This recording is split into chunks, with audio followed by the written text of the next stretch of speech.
Hello everyone. So we are discussing the back exercise questions of the chapter Chemical Bonding and Molecular Structure. And today we will discuss question number 6. So here the question is, write the favorable factors for the formation of ionic bond. क्या करना है बेटा, आपको बताने हैं कौन कौन से फैक्टर्स फेवर करेंगे फॉर्मेशन ऑफ आयनिक बॉन्ड को.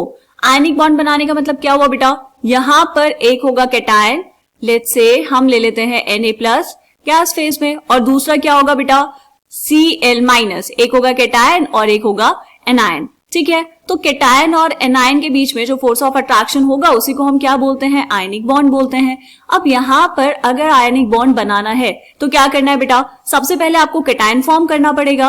अब कैटायन फॉर्म करने का मतलब क्या हुआ कि ये जो था आपके पास Na सोडियम एटम होगा गैसियस फेज में, यहां से एक इलेक्ट्रॉन को लूज करना पड़ेगा, तो क्या बनेगा Na+ कैटायन गैसियस फेज में, राइट. तो जितनी आसानी से ये कैटायन बन पाएगा बेटा, उतनी ही आसानी से आपका आयनिक बॉन्ड फॉर्म होगा. तो हम यहाँ पर कहेंगे कि जो फैक्टर फेवर करेगा फॉर्मेशन ऑफ आयनिक बॉन्ड को वो होगा बेटा low ionization enthalpy of the metal atom. ठीक है, उसके अलावा क्या है बेटा, यहाँ पर आपको बनाना है एनायन. एनायन कैसे बनेगा, ये है आपके पास क्लोरीन एटम गैसियस फेज में, इसमें एक इलेक्ट्रॉन आप ऐड करवाएंगे तो क्या बन जाएगा बेटा, आपके पास एनायन बन जाएगा. ठीक है, तो यहाँ पर ये जो क्लोरीन है इसकी इलेक्ट्रॉन गेन एंथैल्पी ज्यादा होनी चाहिए, या फिर हम कहेंगे कि जब ये इलेक्ट्रॉन गेन करे तो ज्यादा एनर्जी वहां पर रिलीज हो, more negative electron gain enthalpy chlorine की होनी चाहिए, तभी वो अच्छा एनायन बना पाएगा, राइट. तो इसको हम लिख सकते हैं बेटा हाई इलेक्ट्रॉन एफिनिटी या फिर high electron gain enthalpy of the non metal atom, right. Ionic bond हमेशा किसके बीच में बनता है बेटा, मेटल एंड नॉन मेटल के बीच में. जो मेटल होगा वो इलेक्ट्रॉन लूज करेगा और कैटायन बनाएगा, जो नॉन मेटल होगा वो इलेक्ट्रॉन गेन करेगा और एनायन बनाएगा. ठीक है, तो दो फैक्टर्स तो ये हो गए. और क्या हो सकता है बेटा, अब यहां पर Na+ और Cl-, Na+ gas phase and Cl- in gas phase, ये मिलके क्या बनाएंगे बेटा, ये यहां पर बनाएंगे NaCl.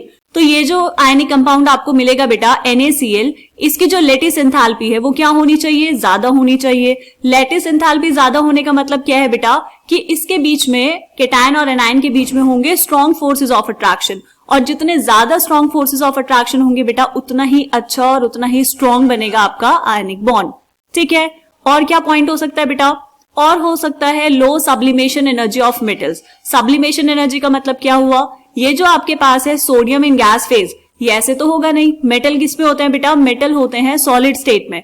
तो यहाँ पर ये जो है आपके पास सोडियम इन सॉलिड फेज, इसको अगर आपको गैसियस फेज में लेके जाना है तो क्या करना पड़ेगा, सॉलिड से डायरेक्टली गैस फेज में जा रहे हैं तो यहाँ पर होगा सब्लिमेशन. तो सॉलिड से गैस में जाने के लिए जो एनर्जी आपको देनी पड़ेगी वो सब्लिमेशन एनर्जी. तो यहाँ पर ये जो सब्लिमेशन एनर्जी है बेटा, सब्लिमेशन एंथैल्पी है, ये क्या होनी चाहिए, कम होनी चाहिए, तभी तो आसानी से सोडियम गैस फेज में जा पाएगा और वहां से आप कैटायन बना पाएंगे. ठीक है, क्या इतने पॉइंट्स हमें समझ आए. अब इन सारे पॉइंट्स को हम यहाँ पर सम अप कर लेंगे बेटा. चेक करेंगे बेटा यहाँ पर, the favourable factors for the formation of ionic bond are, first point is low ionization enthalpy of the metal atom. Second point, high electron affinity or electron gain enthalpy of the non-metal atom. Third point, high lattice energy of the compound formed. And the fourth point is low sublimation energy of metals. इतने factors favour करेंगे formation of ionic bond को. ठीक है, समझ आया question. चलिए मिलेंगे next question में, तब तक के लिए बाय बाय.